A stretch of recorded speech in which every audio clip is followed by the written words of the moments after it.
Cloud King shit.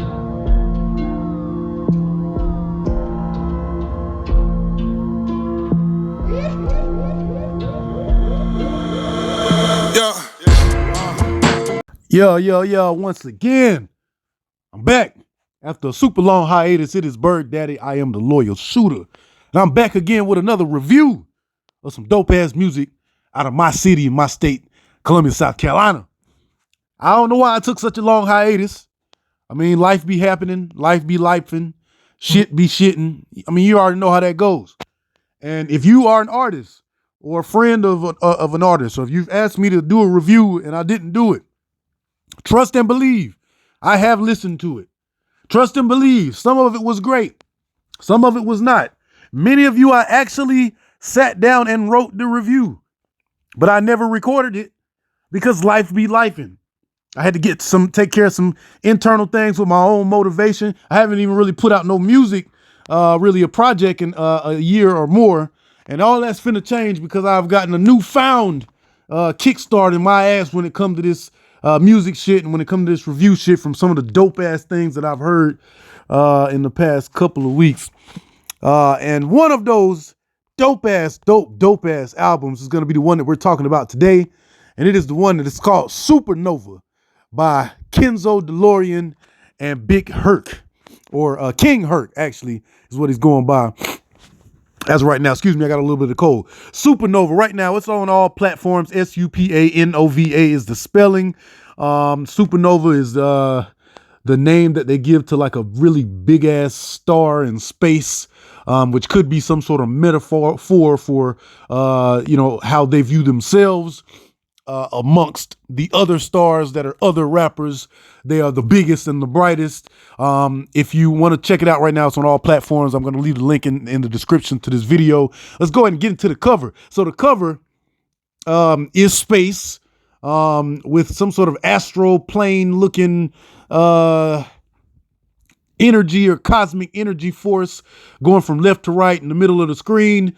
You see the bright supernova star right dead in the middle, and all around it are other stars that are nowhere near as bright as what I assume to be the supernova.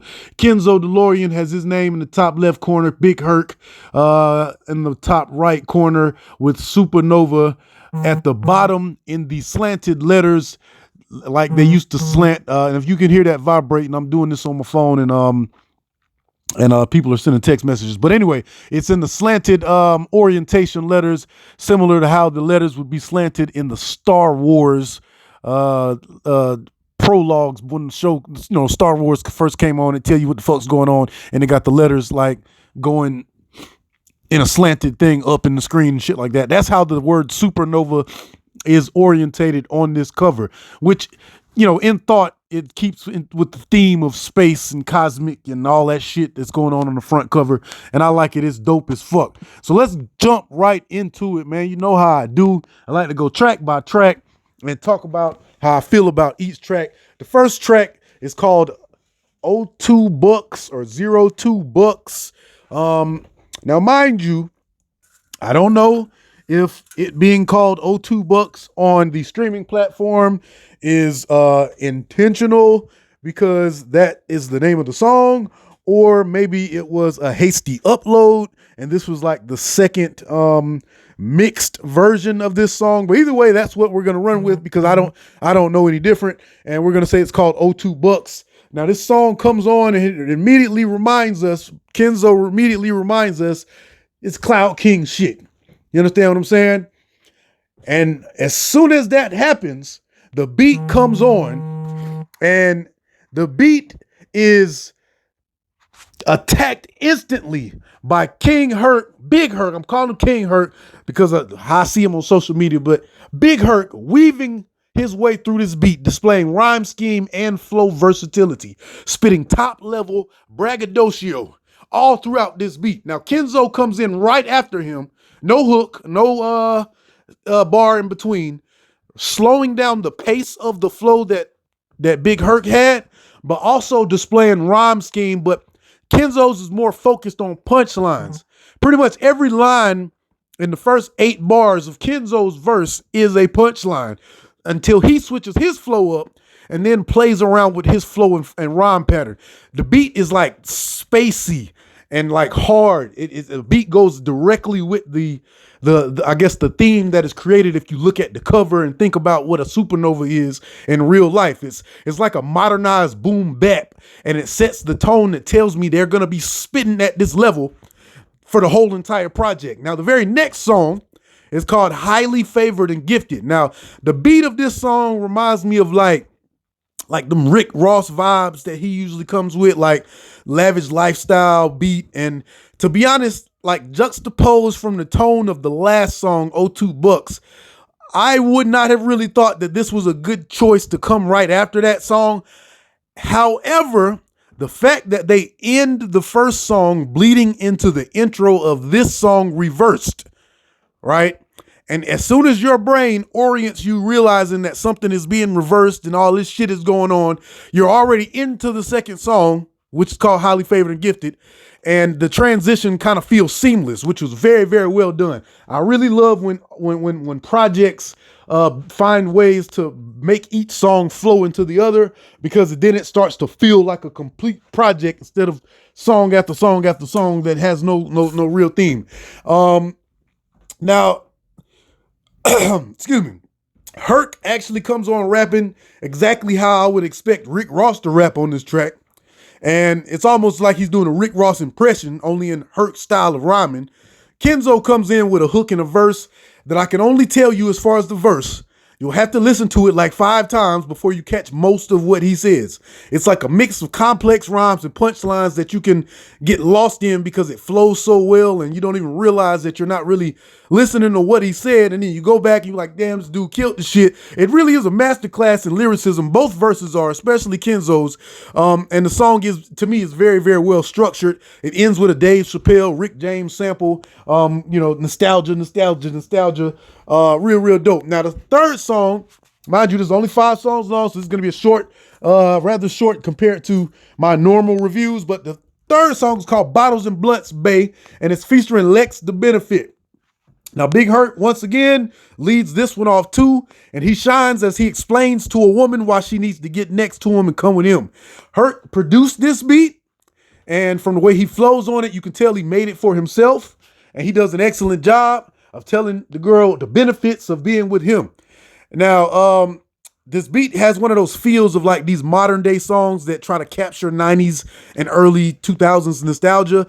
Kenzo delivers once again a solid verse, but to me the standout here is going to be Lex the Benefit. She straight flows like the Rents do on this beat, and she even gets blessed with a little beat breakdown to accentuate the verse and close out the song. Like, you know, dope shit, this Bottles and Blunts Bang. Fourth song is called Precipitation. It starts off after a hook from who I think is True G Main, which is another artist, Columbia, South Carolina, and leads into an uncredited first verse from Bugatti Black.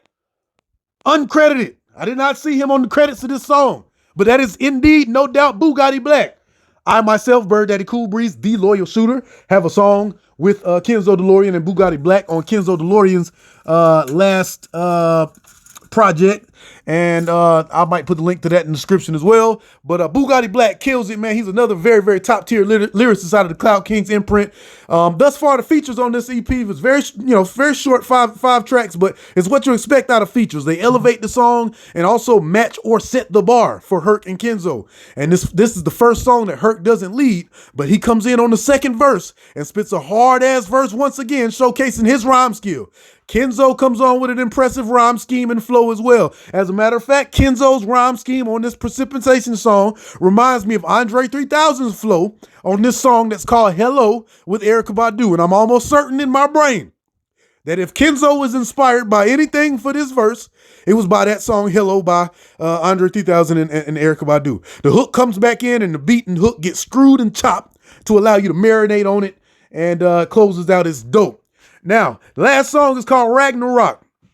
This is a Kenzo produced beat. I don't know anything. I don't know who produced everything on here, but this one is a Kenzo produced beat. I heard the tag, and he heads off the song with the hook. Dope ass hook. Hurc on the ad libs of the hook, and Hurc comes in and spits what I think is my favorite and hardest verse on this project by him. Same weaving throughout flows, braggadocio, and showcasing rhyme schemes, but it sounds extra polished on this cinematic Kenzo production. Kenzo's verse is less of what he's done so far in this EP, but it's more creative and melodic, and he kind of allows the beat to drive his verse. I actually ran this one back several times and listened to it several times. I really like this Ragnarok and what it is here. So let me see. So overall, man, like, solid EP. Is very short at just those 5 songs and a 19-minute runtime. Is perfect for a trip across town. Me being familiar with both of these artists, I can say this is a near perfect mix of both of their sounds. What I like the most is the fact that both artists are spitting at their highest level every time on every song with no throwaways. They clearly feed off each other lyrically, and it shows. What I don't like, though, it's because they are both rapidy rap artists, like they rapidy rap, right? If you don't know what rapidy rap is, it's, focusing on flow and lyricism and rhyme scheme, bars and punchlines and things like that, more so than actually realism or storytelling and things of that nature. But they're so rapidy rap artists. Sometimes the themes of the song are either not there or they're so abstract that it can seem like the songs really aren't about anything. They're just like them two niggas rapping their ass off. You know what I'm saying? With the exception of the song with Lex the Benefit, Bottles and Blunts, Babe, which is, a clear-cut theme where they're talking to some girls. But I mean, that doesn't say it takes anything away from it, but because I'm doing these reviews and there's something that I don't like about it, I do have to say what I don't like, just to be fair when I say what I do like. So what I can say, my least favorite track is going to have to go to Highly Favored and Gifted. Just my personal opinion and taste. I'm not the biggest fan of those types of Rick Ross sounding beats and songs. And even though Hurc's verse is fire and Kenzo's is off the fucking charts, it's just not for me. It's just not my favorite track. But my favorite track is definitely going to be Ragnarok for its production. Both verses are God tier, and it's just a great ass song. The whole project is a great ass listen from some artists right here in my city, Columbia, South Carolina, and South Carolina as a state and as a whole. Big Hurc he actually traveled and did some work in another state. I can't remember where the fuck he was at, but somewhere where some snow was at.